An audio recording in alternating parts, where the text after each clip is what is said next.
The Russian forces are making a push to capture key Ukrainian towns in Donbas ahead of Donald Trump's return to the White House.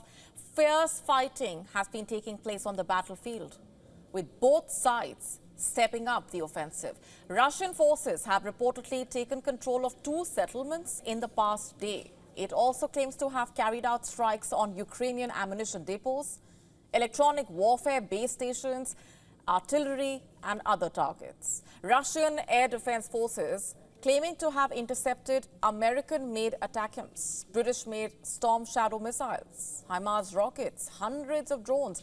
On the same day, in fact, the General Staff of the Ukrainian Armed Forces reported that as of Tuesday, its forces had engaged in dozens of fights with Russians in the frontline areas. The most intense fighting is said to be taking place in Pokrovsk, a key Ukrainian stronghold. Pokrovsk is located in Donetsk, and the Russians have their eyes on it.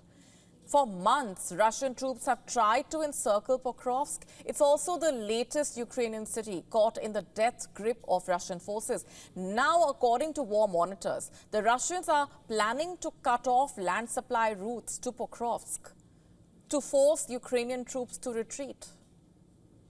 You see, Russian advances in Pokrovsk will significantly worsen the situation for Ukrainian forces. It will complicate logistics and hinder the ability of Ukrainian forces to resupply and redeploy troops.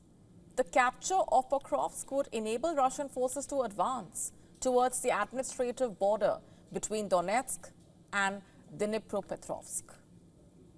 More importantly, the loss of Pokrovsk would open the doors to one of Russia's main war goals, that is the capture of the Donbas region, and the rate at which Russia has made territorial gains in Donetsk, despite a surge in Western military aid for Ukraine, raises concerns about a potential Russian breakthrough. As far as Ukraine is concerned, they are putting up a strong fight. On Tuesday, Ukraine's military has claimed its largest air attacks yet on Russian territory since the start of the war nearly 3 years ago. It launched a large-scale missile and drone attack overnight. While the Russian military said most of Ukraine's projectiles were shot down, the Russian cities of Saratov and Engels were reportedly hit with some damage caused to factories in the area. Ukraine attacked the same region last week as well. They struck an oil depot which served as an airbase for Russian bomber planes. Outgunned and outnumbered despite Western help, Ukraine is trying to disrupt Russian command and control in order to slow down Russian assaults. However, without more troops and military aid, the Ukrainian military will not be able to hold on for too long.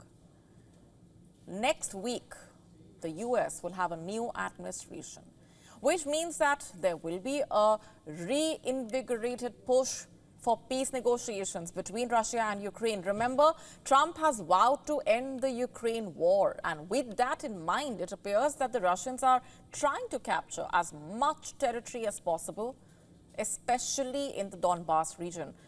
Control over the territory, after all, will be a great leverage for Russia in potential negotiations.